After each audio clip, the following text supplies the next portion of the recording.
Dubai Pakistan سے ہیں، یہ اوریجنلی اسلام آباد سے. وہ کہتے ہیں جی کچھ سیاستدانوں کا خیال ہے کہ عمران خان کے قومی اسمبلی کے 9 حلقوں سے الیکشن لڑنے سے قومی خزانے کا ضیاع ہوگا. کیا یہ بات درست ہے؟ احمقانہ بات ہے، اسٹوپڈ بات ہے. یہ اگر انلیگل ہے یا اس کی پروویژن نہیں ہے یا یہ ہو نہیں سکتا تو وہ تو اور بات ہے. میں نہیں جانتا، میرا یہ سبجیکٹ نہیں ہے، میں قانون دان نہیں ہوں. لیکن وہ 9 سے لڑے، جو جتنوں سے وہ لڑ سکتا ہے لیگلی وہ لڑے. قومی خزانے کا کون کرتا ہے؟ قومی خزانے کی بات. قومی خزانے میں تم نے چھوڑا کیا ہے؟ قومی خزانہ کھانے والے، لوٹنے والے، ملک کھانے والے، لوٹنے والے وہ اور لوگ ہیں جن کا آپ کو بھی پتا ہے، مجھے بھی پتا ہے. اب انہی میں سے ہوگا قومی خزانہ یاد آ گیا. سبحان اللہ، قومی خزانہ ہے کہاں؟ اس لیے یہ بال دس از ربش. یہ ان باتوں کو دم نہیں ہے.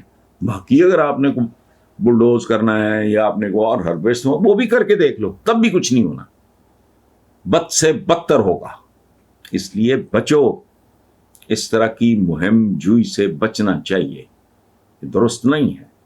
اور یہ سب کچھ ان کی بزدلی اور اس بات کی علامت ہے، اس بات کا ثبوت ہے کہ یہ جانتے ہیں کہ ان کے پلے کچھ نہیں رہ گیا. ورنہ 13-14 ہو تم، وہ اکیلا ہے، تو تم تو بھاگو الیکشن کی طرف اور اس کو ختم کر دو.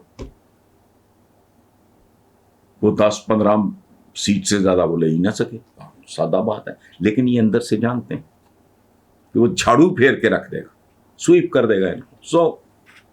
شام ریاض ہیں، چائنا میں مقیم ہے. اوریجنلی راولپنڈی پاکستان ظاہر راولپنڈی سے ہیں. دوسرے ہمارے دوست ہیں آج کے محمد عمار راشد، کینیڈا میں ہیں. اوریجنلی یہ لاہور سے ہیں. وہ کہتے ہیں کہ نواز شریف اس بار بھی جنرل الیکشن میں جماعت کو لیڈ نہیں کرتے اور ملک واپس نہیں آتے، تو ایسے میں آپ مسلم لیگ نون کا مستقبل کیا دیکھ رہے ہیں؟ کیا نون لیگ بغیر کسی واضح قیادت کے پنجاب میں دوسری پیپلز پارٹی تو نہیں بن جائے گی؟ بالکل بن جائے گی، اور میرا خیال ہے کہ بن چکی ہے. آپ نے تو کہا ہے نا کہ اگر وہ آتے نہیں اور لیڈ نہیں کرتے، وہ آئیں گے اور لیڈ کریں گے تب بھی. میں مسلسل یہ بات کر رہا ہوں کہ یہ بلف بھی کال ہو جانا چاہیے. یہ بلف ہے. اچھا، اور کچھ نون لیگیوں کو اس بات کا جنرلی گمان ہے، کچھ تو یہ بلف میں کہہ رہا ہوں نا کال ہو جائے. کچھ ایسے بھی ہیں جن کا خیال ہے کہ وہ نواز شریف آئے گا تو پتہ نہیں کیا. تو نہیں، میں یہ سمجھتا ہوں کہ it is a force which is fading out. Noon League کے بارے میں میرا ذاتی طور پہ یہ خیال ہے. یہ نہیں کہ یہ بالکل ایلیمنیٹ ہو جائے گی، ختم ہو جائے گی، لیکن اس نون لیگ کا جو تھا نا وہ زور شور، وہ کب کا ٹوٹ چکا ہے. اور وقت کے ساتھ ساتھ یہ ایویپوریٹ ہوتی چلی جائے گی. جیسے آپ کو نہیں وہ چیز رکھتے باہر کھلی فضا میں، وہ اڑ جاتی ہے، جیسے برف کا بلاک پگھلتا ہے. Nothing more than that. Shahbaz Riaz ہیں، وہ بھی انگلینڈ سے ہیں. وہ کہتے ہیں جی کہ عمران خان 9 کی 9 سیٹوں پہ الیکشن لڑنے جا رہے ہیں. کیا عمران خان تنہا ان 13 جماعتوں کا مقابلہ کر سکتے ہیں؟ اور فورن فنڈنگ کے حوالے سے سخت فیصلہ آنے کے بعد کیا الیکشن کمیشن عوام کی سب سے مقبول جماعت کو ختم کر سکتا ہے؟ اور کیا اس سے مزید عناقی نہیں پھیلے گی؟ دیکھیں، پہلی بات تو یہ ہے کہ آپ کا یہ سوال جو ہے وہ غیر مناسب ہے کہ کیا تنہا ان 13 جماعتوں کا مقابلہ کر سکتے ہیں. وہ نہ صرف آلریڈی عمران ان کا مقابلہ کر رہا ہے، بلکہ ان کو بری طرح پھڑکا بھی رہا ہے، ان کو ناکوں چنے بھی چبوا رہا ہے. سو وہ تو کوئی ایسی بات ہے نہیں.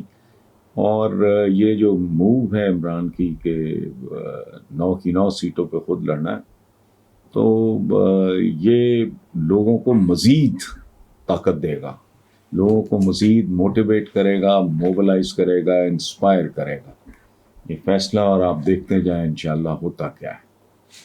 اور اگر انہوں نے کوئی بدتمیزی کرنے کی ہیرا پھیری جو ان کی ساخت میں، ان کے جنم میں موجود ہے، ان کی گھٹی میں ہے، تو پھر اس کے نتائج بھی دیکھنے کے قابل ہوں گے. باقی آپ کا جو ہے یہ کہنا کہ الیکشن کمیشن عوام کی سب سے مقبول جماعت کو ختم کر سکتا ہے، ایسا نہیں ہو سکتا. اس کی ایک مثال میں پہلے بھی عرض کر چکا ہوں، وہ یہ ہے کہ اس کی بڑی مثالیں ہیں ہماری دنیا میں، حالیہ دنیا میں، کوئی پرانی تاریخ کی بات نہیں کر رہا. ذوالفقار علی بھٹو کو پھانسی دے کے کیا کر لیا انہوں نے؟ اس کی بیٹی 2 بار وزیر اعظم بنی. اگر وہ اسیسینیشن نہ ہو جاتی بے نظیر بھٹو مرحومہ کی، تیسری بار بھی نواز شریف کا کوئی چانس نہیں تھا، وہی بنتی. پھر داماد ان کا آصف علی زرداری، ٹھیک ہے، اب ان کا نواسا بھٹو مرحوم کا، وہ چھوٹی سی عمر میں از ان 30s probably پلس مائنس 30 ذرا کم یا زیادہ مجھے ایگزیکٹلی نہیں پتا، تو اندازہ لگائیں آپ، یہ مار سکے بھٹو کو موت کے گھاٹ اتارنے کے باوجود. یہ اس کی پالیٹکس کو، اس کی پولیٹیکل پارٹی کو آج بھی سندھ پہ مسلسل حکمران ہے. تو عمران کو تو پھر خطا ہی اور ہو جائے گا، اور شاید اس کا بہت بھیانک رد عمل ہو. آپ نے ایناکی کی بات کی ہے، ایناکی شاید لوگ بھول جائیں، اس کے لیے کوئی نیا لفظ ایجاد کرنا پڑے. لیکن میرا ذاتی خیال یہ ہے کہ جو کرتے دھرتے ہیں اس ملک کے، ان کو اتنی عقل، اتنا فہم، اتنا شعور ان کے پاس موجود ہے کہ اس حد تک کوئی بھی نہیں جائے گا. اور یہ کیس ہے بھی بڑا بھونڈا. عمران سارے کے سارے پیسے باہر رکھ لیتا، وہاں کئی ایون فیلڈ خرید لیتا. اس کا کرکٹ کے زمانے کا ایک اپارٹمنٹ فلیٹ تھا، وہ بیچ بوچھ کے اس نے یہ والا کیا ہے، بنی گالا والا. اس کا تو 1 انچ نہیں ہے پورے یورپ، امریکہ یا ویسٹ میں یا کسی بھی ملک میں. تو اس کو منی لانڈرنگ کہنا اور فارن فنڈنگ ایک خاص معنوں میں استعمال کرنا بنیادی طور پہ اپنی تو عقل میں نہیں گھستا. فضول ترین بات. آفیشلی تھرو بینک، او بھائی کوئی ٹیٹیاں میٹیاں نہیں، سیدھا سادہ. اس میں کوتاہی، غیر ذمہ داری، نااہلی تو ہو سکتی ہے کہ پراپرلی انہوں نے ہینڈل نہیں کیا، یہ نہیں کیا، وہ نہیں کیا، باقی فضول بات. اشر رحیم صاحب ہیں جی، بحریہ ٹاؤن لاہور سے. وہ کہتے ہیں جی آپ کی ویڈیو سے بہت سیکھا، بہت مہربانی جی، میں تو اس قابل نہیں ہوں، بہرحال تھینک یو ویری مچ. وہ کہتے ہیں میں ایک پرائمری اسکول کھولنا چاہتا ہوں، آپ سے گزارش ہے کہ میری رہنمائی فرمائیں کہ ایسے کون سے بنیادی اصول اپنانے کی ضرورت ہے جن پہ عمل کرتے ہوئے ہم مسلمان قوم کو دنیا کے مقابلے پہ کھڑا کر سکیں. اشر رحیم صاحب، آپ کے اندر درد دل ہے، کنسرن ہے، آپ کے سوال سے سمجھ آتی ہے، لیکن یہ کسی چینل پہ 1 2 4 منٹ میں ایکسپلین کرنے والی بات نہیں. اور اس کی وجہ ہے یہ بہت بڑا مسئلہ ہے. ذرا نیٹ پہ جائیں اور دیکھیں کتنے درجن مسلمان ملک موجود ہیں، اور دنیا میں ایک بھی مسلمان ملک ایسا نہیں جس کی باقاعدہ کوئی حیثیت ہو. وجہ آپ کنٹمپریری ہو ہی نہیں، آپ اس عہد کے ساتھ ہم آہنگ ہو ہی نہیں. جبکہ مومن کی ایک پہچان بڑی یہ ہے کہ وہ جس عہد میں ہوتا ہے اس کے تقاضوں کو سمجھتا ہے اور ایڈریس کرتا ہے.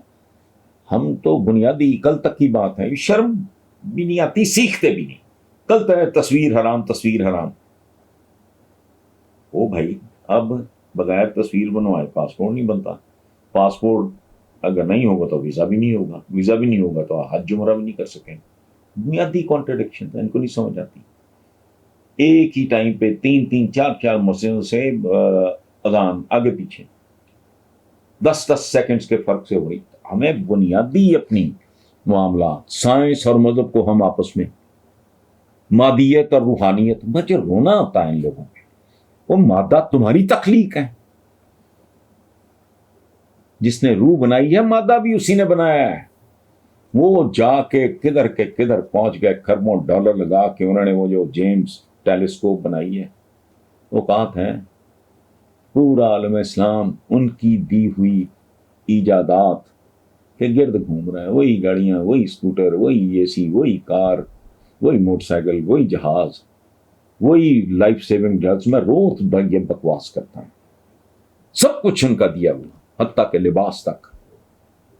تو ایسے حالات میں اس طرح کے سوال کا جواب نہیں ہے, تو it needs a lot of discussions.